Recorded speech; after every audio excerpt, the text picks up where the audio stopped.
Welcome to our class, everyone. So let's talk about another topic today. Today, we will discuss about the process.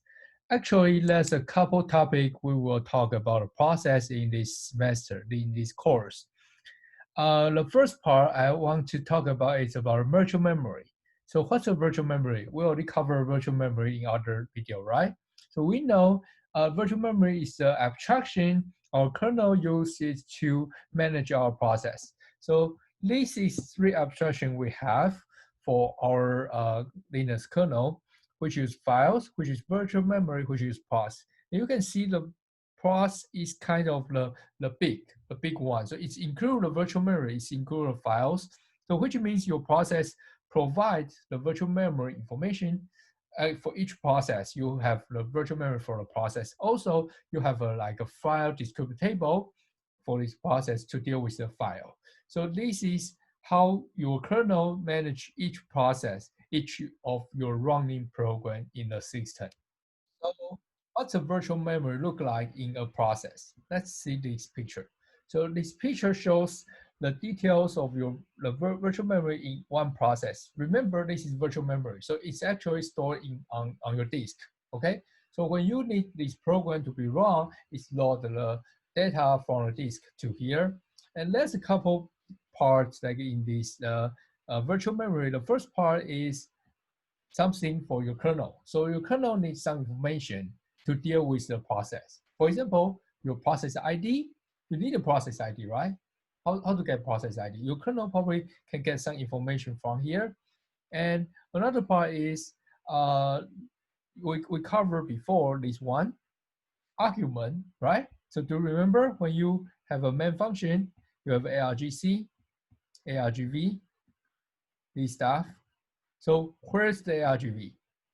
Actually, when you run a program, your kernel already put the argv into this area. Okay, so actually in this virtual memory, it's use some like a space to store this argv. And of course, there's another part called environment we will cover in other lecture. Okay, so this is this area. And how about the source code? You have a program and you want to run this program, and program is just like a couple instructions. So this is not magic. When you run a program in a process, you need this source code information, right? So your source code will be put here, which is called task.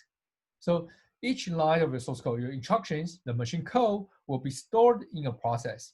So when you run this program, it will based on the address of each instructions to figure out, your kernel will figure out which line it want to execute, want to like load. So when you run this code, it will get the information from here to your physical memory, to your registers, and run the program. Okay, so this is the source code. So actual source code is inside the process. Okay, and another part is that, okay, so how about your global variable? So there's a couple variable we have. First one is global variable, global, and static, and local.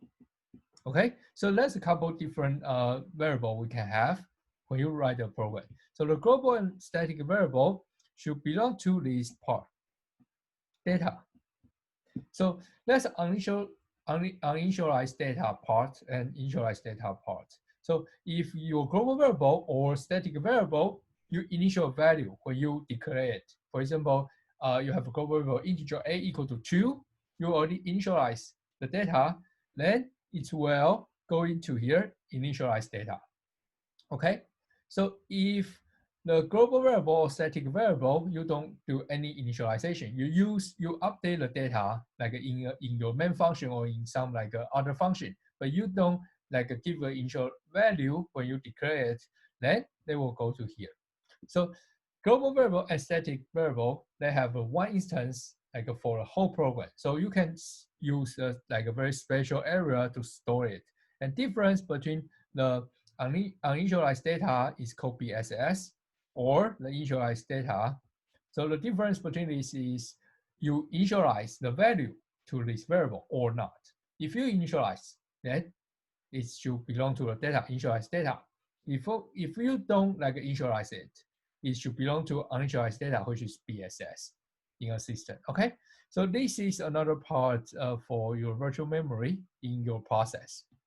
So how about the local variable? So for local variable, we put on stack. Okay, so we put on stack.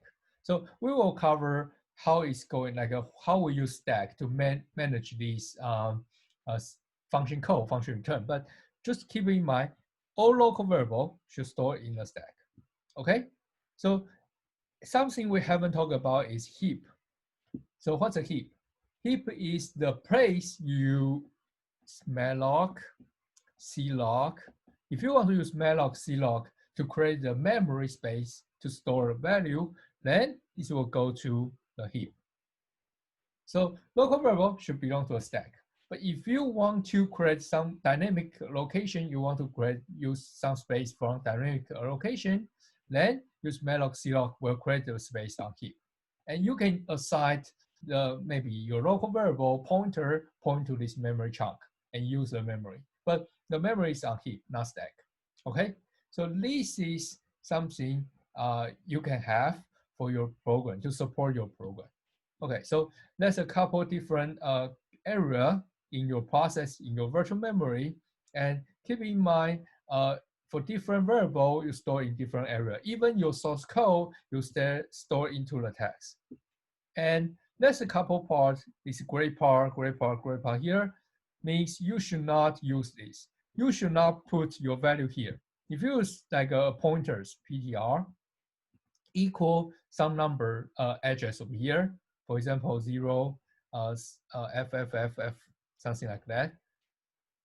In this case, you will get segment 4 because you try to access the kernel specific data. So kernel needs this data, which means this data should not be updated, should not be read.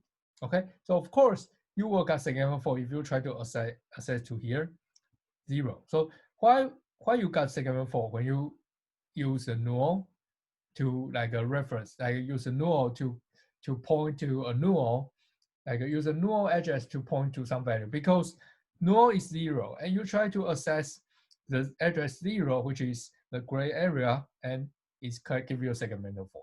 Okay, let's take a look of an example of the source code, how we store this data into different area.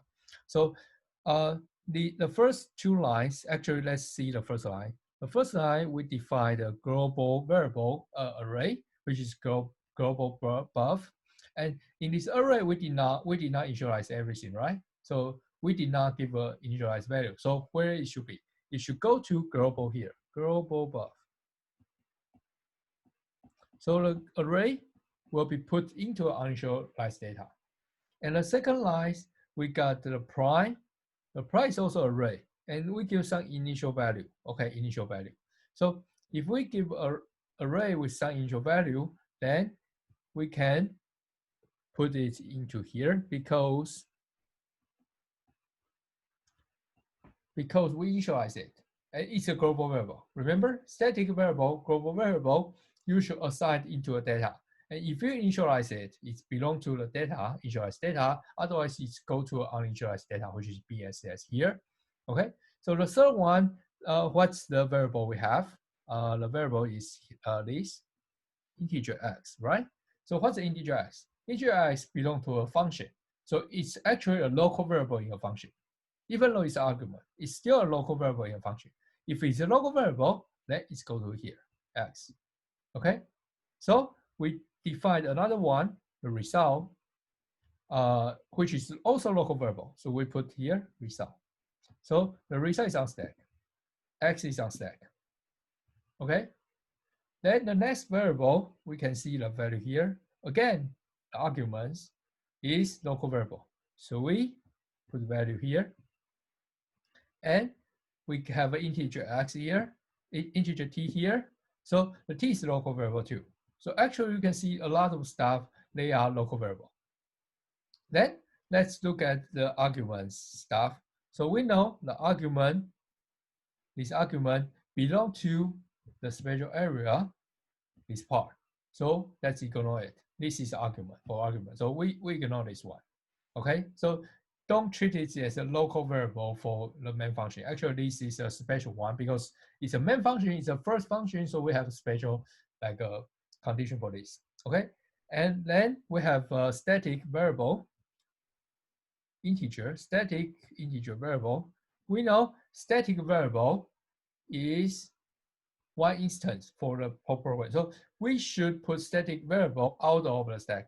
Static is not belong to stack. Static belong to the data or BSS. Depends on you initialize it. Because we initialize a value, so it's belong to the data here.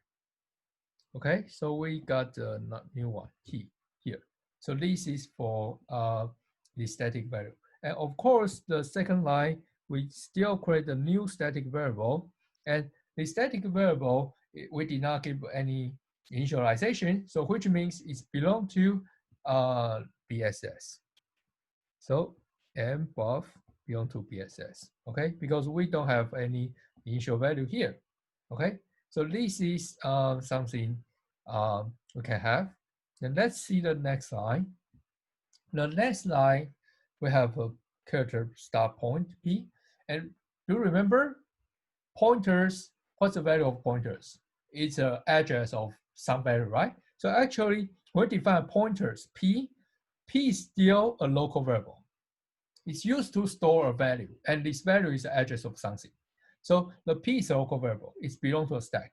And right now, we use malloc here. So we create the memory. We create the memory and use the P point to this memory. So what's the data for P for this one? We should say stop P. When you open it, the value, when you open this variable, when you dereference the pointers, the data is on your heap. But the variable, what's the variable? The variable's value is address. So you use the value in P here, use the value in P here, try to reference to the address of the heap.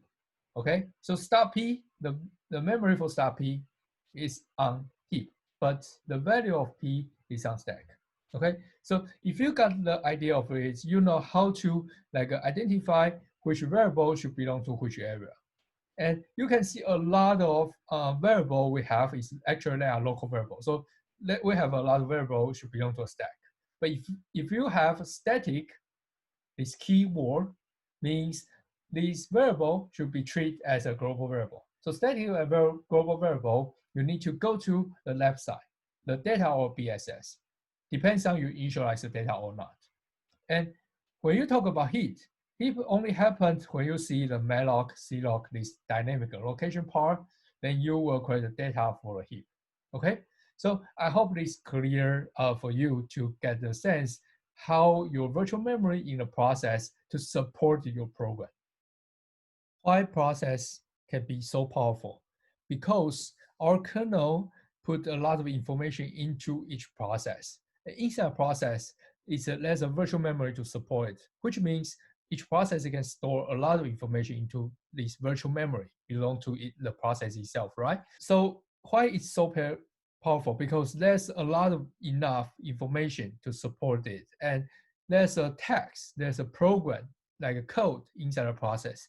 There's a variable values, global variable, static variable, local variable values inside the process. You can use dynamic allocation to get the memory from heap in the process.